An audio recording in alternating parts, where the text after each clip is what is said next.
আসসালামু আলাইকুম গাইস, সবার প্রথমে স্বাগত জানাচ্ছি আমাদের বাংলাদেশ ক্রিকেট টিমকে, যারা পাকিস্তানকে একদম হোয়াইট ওয়াশ করে দিয়েছে এবং বাংলা ভাষায় যেটাকে বলা হয় বাংলা ওয়াশ। বাংলাদেশের ক্রিকেটের ইতিহাসে প্রথম পাকিস্তানের মাঠে গিয়ে পাকিস্তানকে টেস্টে হারানো এবং পাকিস্তানের সাথে সিরিজে জেতা এক অবিশ্বাস্য রেকর্ড গড়ল বাংলাদেশ ক্রিকেট টিম। সঠিক বলেছেন। পরপর দুইটি টেস্ট ম্যাচে পাকিস্তানকে একদম বাংলা ওয়াশ করে ছেড়ে দিল বাংলাদেশ। স্বৈরাচারী শেখ হাসিনা দেশ ছেড়ে চলে যাওয়ার পরেই বাংলাদেশ যেন এক অন্যরকম গতিতে ছুটছে। নিঃসন্দেহে তুই ঠিক কথা বলেছিস। সকল ক্ষেত্রে সাফল্যের ধারা অব্যাহত রাখছে। এই কিছুদিন আগে, মাত্র কয়েকদিন আগেই বাংলাদেশ অনূর্ধ্ব 20 দলের সাব চ্যাম্পিয়নশিপ ফুটবল চ্যাম্পিয়ন হয়েছিল। আই সি। এবং এরপরেই বাংলাদেশ ক্রিকেট টিম পাকিস্তানের মাঠে গিয়ে টানা 2টা টেস্ট ম্যাচ হারিয়ে বাংলা ওয়াশ করে ছেড়ে দিয়েছে পাকিস্তানকে।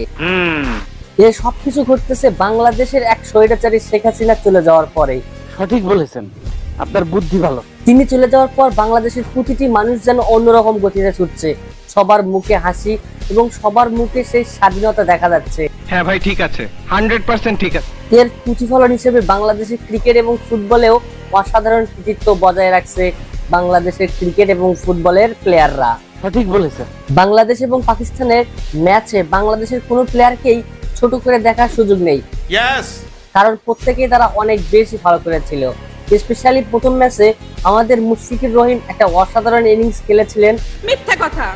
এবং দ্বিতীয় ম্যাচে আমাদের সেই সবার অপ্রিয় লিটন দাস অসাধারণ একটা ইনিংস খেলে দিয়ে গিয়েছেন, যার ফলশ্রুতিতে বাংলাদেশ অনেক বেশি এগিয়ে যেতে পেরেছিলেন। এছাড়া বাংলাদেশের বলাররা ছিল একদম মাইন্ড ব্লোয়িং, বিশেষ করে নাহিদ রানা, হাসান মাহমুদ সহ সাকিব আল হাসান অনেক ভালো বল করেছিলেন। তো যাই হোক, প্রতিটি প্লেয়ারকে অনেক বেশি অভিনন্দন এবং বাংলাদেশের সকল মানুষের মুখে এখন হাসি ফুটতেছে। স্বৈরাচারী শেখ হাসিনা চলে যাওয়ার পর যেন বাংলাদেশ তাদের নতুন গতিতে ছুটছে। হ্যাঁ ভাই, ঠিক আছে, 100% ঠিক আছে। যাই হোক, আশা করি Bangladesh cricket team, Bangladesh football team এবং বাংলাদেশের প্রতিটি মানুষের মুখে যেন এরকমই হাসি থাকে। আশা করা যায় বাংলাদেশ সারা বিশ্বে অনেক ভালো কিছু বয়ে আনতে চলেছে। এবং বাংলাদেশের ক্রিকেট টিমকে আবারও অভিনন্দন জানিয়ে আজকের এই ভিডিওটি শেষ করছি। আল্লাহ হাফেজ।